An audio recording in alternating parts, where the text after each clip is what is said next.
The roles were very challenging, and they were fun. Mm-hmm. And let's face it, I got paid for what most kids got spanked for. For years! Jane Withers' Fox contracts in the late 1930s and early 1940s paid her as much as $2,750 to $3,000 a week.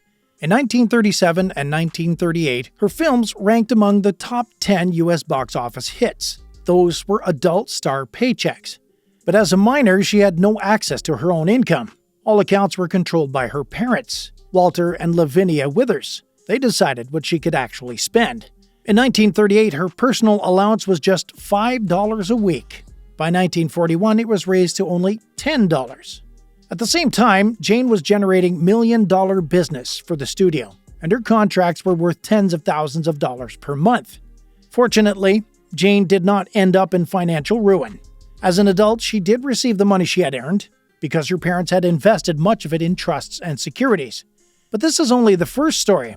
There are 11 more ahead, and for many child stars, the ending was far less fortunate than Jane Withers's. The star of The Kid, and the first true child superstar of old Hollywood, Jackie Coogan, earned a great deal of money. In the 1920s, he made an estimated $3 to $4 million. His finances were fully controlled by his mother Lillian and his stepfather Arthur Bernstein. By the mid-1930s, they were spending the money on furs, diamonds, automobiles, and an extravagant lifestyle. When Coogan finally got access to his accounts in 1938, almost everything was gone. In court, his mother insisted.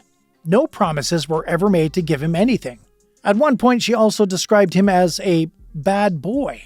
The family also argued that his earnings were family income, legally under the parents' control. Coogan did not accept this. He filed a lawsuit against his own mother. But even after the legal battle, he recovered only about $126,000, a tiny fraction of the $3 to $4 million he had earned as a child. After the scandal, California passed the Coogan Act to protect child actors' earnings. Today, Coogan account rules require 15% of a child performer's gross pay to be placed in a blocked trust account. Coogan's story made national headlines, but even that would not save Shirley Temple. In the mid-1930s, Shirley Temple was the highest-paid child actress in America.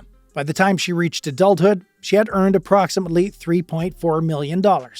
Her finances were controlled by her father, George Temple. When she asked to see the accounts at age 22, the answer was shocking. Only about $44,000 remained in her name. It later emerged that a significant portion of her earnings had been spent on the family's luxurious lifestyle. The money went to expensive cars, a large household staff, and a series of her father's unsuccessful investments. There were also questions about whether her earnings had been properly set aside in trust, but no major courtroom battle followed, as it had with Jackie Coogan, in part because proving outright misappropriation under the laws of the time was extremely difficult. Temple herself ultimately chose not to take the family dispute to court. She and her husband wanted to avoid a public family scandal. She later spoke openly about this decision in her memoir, Child Star. Shirley worked relentlessly throughout her childhood, expecting a comfortable adult life. Instead, the reality proved far more modest, and she was not the only one who had to start over at zero. Baby Marie Osborne started acting at the age of 3. Within a few years, she appeared in 29 films. By the time she was 8, studios already considered her too old for the parts. Her career stopped. Born Helen Alice Myers, she was raised by adoptive parents, Leon and Edith Osborne. They changed her name and turned her into a brand, Baby Marie. Newspapers at the time claimed that 6-year-old Marie could earn around $800 a week. And in 1921, some reports even printed the figure $1,000 a week. When Marie became a teenager, she learned 2 things at once. First, the people who raised her were not her biological parents. Second, they fought over money and, in her words, squandered everything she had earned. She later recalled, "There was a trust fund, but I never seemed to have received anything from it. My foster parents lived a gilded life." Without the money from her child star years, she returned to Hollywood not as a star, but as a shadow. She worked as a stand-in for Ginger Rogers, Deanna Durbin, and Betty Hutton. Later, she built a long behind-the-scenes career in wardrobe. She worked as a costume supervisor on major studio productions including Cleopatra, where she oversaw Elizabeth Taylor's wardrobe. Another baby star earned even more. This time, it was her biological parents who spent it. Baby Peggy was a silent film phenomenon. Between 1921 and 1925, she made 9 features and around 150 shorts. In 1922, she reportedly received over 1.2 million fan letters. Newspapers claim she earned up to $1 million a year, and at the peak of her contracts, some reports put the figure at $1.5 million. That is where the nickname came from, the $1 Million Baby. Her parents controlled the money, and they spent that childhood fortune on expensive cars, homes, and clothing. Almost nothing was set aside, not for her education, not for her future. When baby Peggy went on promotional tours, she personally received just a single nickel per appearance. After that, Jane Withers and her $5 a week almost sound privileged. Eventually, everything collapsed. Her career was damaged by her father's money conflict with producer Saul Lesser, and by the time she was 6, she was effectively pushed out of major film work. After that, the family spiraled downward. And the final blow came from her father's business advisor. He fled with whatever money had not already been spent. When Jackie Coogan sued his parents in 1938, she was asked whether she would do the same. She said it would not help. As an adult, she was forced to start over from scratch. In the 1930s, she worked as an extra for nearly 10 years. Later, she became a writer and a researcher of early Hollywood. Baby Peggy never went to court. The child star who followed spent 7 years in court fighting her own parents. Freddie was raised from childhood by his aunt, Millicent Marie Bartholomew. He lived with her in England. In practice, she was his mother.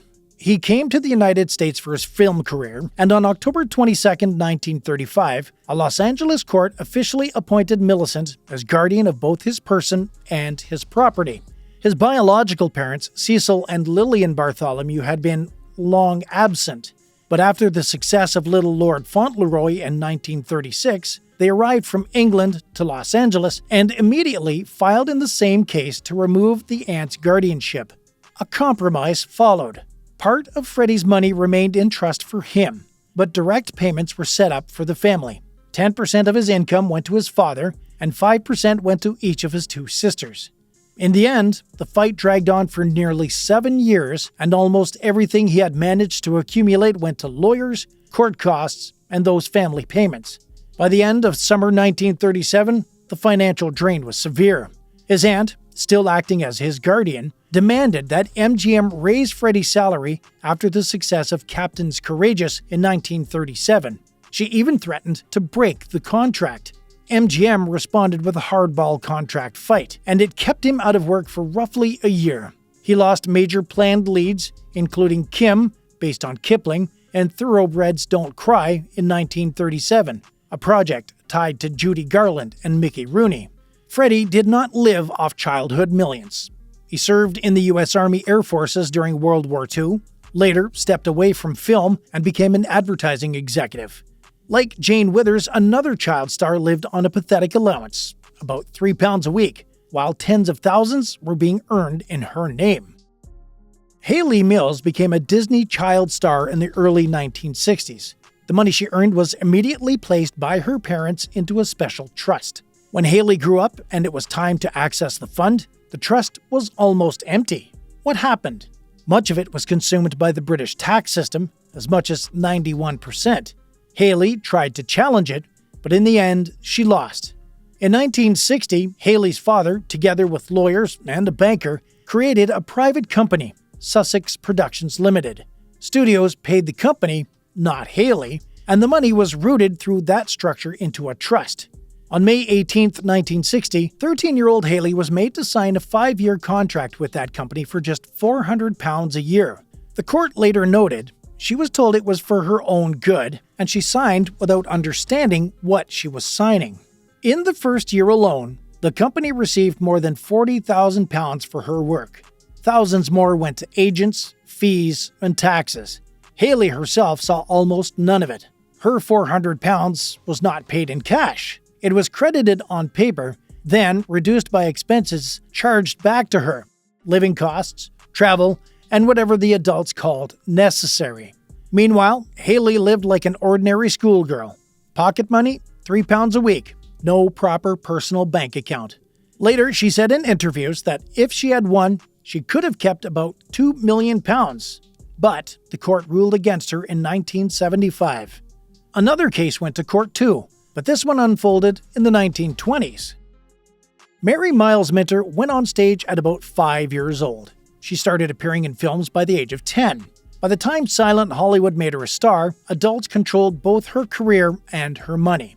When Mary was about 10 and performing in Chicago, her mother, Charlotte Shelby, allegedly used the birth certificate of an older deceased relative to get around child labor restrictions. Around the same time, Juliet Riley was presented under the stage name Mary Miles Minter. In 1925, Minter filed a lawsuit against her own mother. She demanded an accounting, open the books, and show where her money went. Public reports referenced $1.3 million.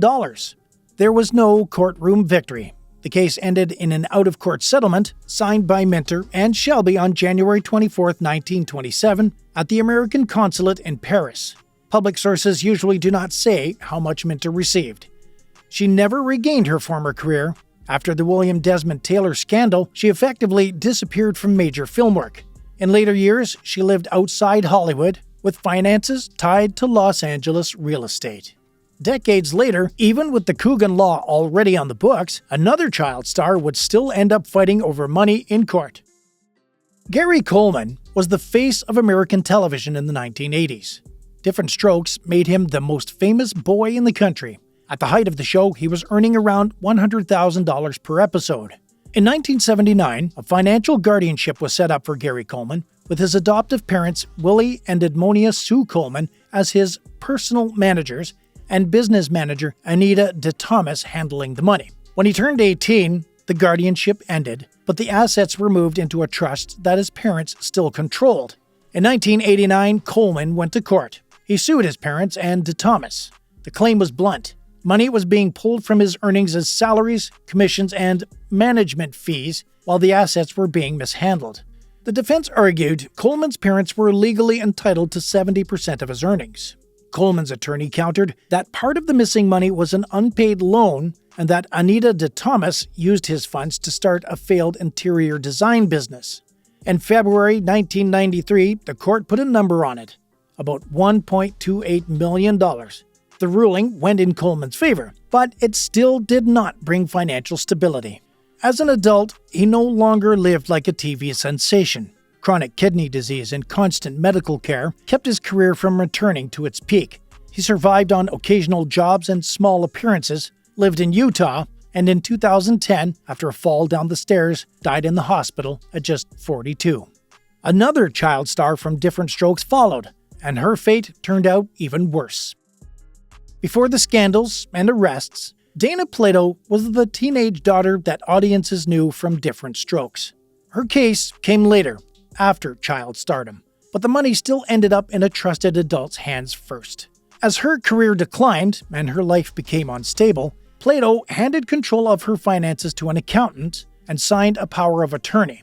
In 1988, when she was about 23, he gained full access to her accounts, agreements, and money. Biographical accounts say the accountant disappeared with most of her savings, leaving Plato with less than $150,000. The same accounts claim that he also took more than $11 million from other clients. They further state that he was never found or prosecuted, despite what was described as an exhaustive search. In other words, there was almost no one to sue and nothing realistic to recover. After that, Plato fell into real poverty. In Las Vegas, she worked behind the counter at A1 Phillips on West Flamingo Road.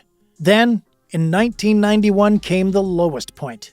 She walked into a video store, pulled out a BB gun, and took $164 from the register. The clerk recognized her immediately. Police were called at once. In May 1999, Dana Plato died of an overdose at just 34. One disastrous signature became part of the collapse. This time, it wasn't an unknown accountant. The people handling the money were family. At just 9 years old, Jackie Cooper became one of the youngest nominees ever for the Academy Award for Best Actor for Skippy in 1931. The public saw a child prodigy. The adults around him saw a weekly paycheck. Once Cooper was earning $13 a week, he was left with only $400 in real money. The rest was broken down like corporate accounting, as if he were a business, not a child. Part of his pay went straight into a trust, $900 a week. Separate lines covered emergency savings and household upkeep. In that same breakdown, the adults drew regular salaries. His mother and grandmother received $75 a week each. Even Jackie's clothes, schooling, and recreation were listed as fixed expenses, like production costs. For years, Cooper believed his father was dead. Then he learned the truth. From 1935 to 1948, his mother was sending his father $100 a week, paid, of course, from Jackie's earnings, not her own. Over those years, that added up to roughly $67,600. There was no loud courtroom war like Jackie Coogan's. His story was quieter. The money still moved through adult hands. And the last story wasn't about one child, it was about 5. And this time, the state was involved too. In May 1934, near Corbeil, Ontario, Elizire Dionne gave birth to 5 identical girls: Yvonne, Annette, Cecile, Emily, and Marie. They were so premature that each baby was said to be the size of a hand, and together they weighed about 14 pounds. Their father, Oliva, briefly signed a deal to exhibit them at the Chicago World's Fair, then cancelled it. But the Ontario government stepped in quickly. In 1935, the province took control of the girls, claiming it was protecting them from exploitation. Instead, it turned them into one of the biggest tourist attractions in North America. At first, nurses carried the girls onto a nursery balcony and showed them to crowds one by one, with name signs held beside them. Later, the province built Quintland, a full complex where visitors watched the children on a strict schedule through glass around the playground. The sisters later recalled that even when the view was screened, they still saw the shadows and knew they were being watched. By 1937, about 3,000 people passed through Quintland each day. From 1934 to 1943, roughly 3 million tourists came through. Entry could be free on paper, but the site's gift shop generated millions. A huge souvenir industry grew around the girls. Postcards, dolls, dishes, and staged holiday photos sold to newspapers. A trust was set up for the girls. In practice, much of the money was consumed by the Quintland operation itself, including staff and facility costs. By the time the 3 surviving sisters, Annette, Cecile, and Yvonne, were living together in Montreal in their 60s, their combined income was about $746 a month. 2 of their sisters had already died. Emily died in 1954, and Marie died in 1970. In 1998, they asked for compensation, saying the trust money had disappeared or been taken. The government first offered just $2,000 a month for all 3. After public outrage, Ontario agreed to a $4 million settlement and apologized. As these stories show, children earned enormous amounts of money and almost never had any real control over it. Adults called it protection, guardianship, or management. But again and again, the money paid for luxury cars, large homes, and household staff, not the child's future.